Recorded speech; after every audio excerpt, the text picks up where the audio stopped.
Quand je me sentirai prêt, je donnerai entièrement ma vie à Dieu. Je n'ai pas envie d'être un hypocrite comme toi.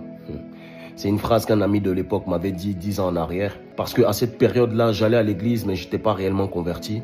J'allais à l'église, mais la veille, j'étais en soirée et on était dans la même soirée avec cet ami.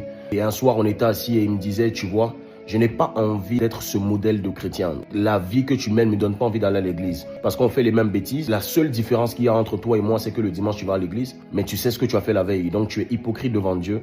Et je n'ai pas envie d'être ce chrétien-là. Ces paroles m'avaient fortement blessé. Je vous assure que ça m'avait refroidi. Dans juste le fait d'aller à l'église, ça m'a éloigné encore un peu plus de l'église. J'avais l'impression que cet ami avait raison. Et des années plus tard, cette phrase que j'aime souvent répéter, qui est encore revenue dans mon esprit, c'est lorsqu'on est sale qu'on connaît la valeur de la douche. Plus on est sale, plus on se doit d'aller vers la douche. Donc plus j'avais encore des failles, plus j'étais encore en train de lutter avec la drogue, l'alcool et les femmes, etc. Je ne devais pas m'éloigner du chemin de l'église parce que ça a été un endroit pour ma transformation.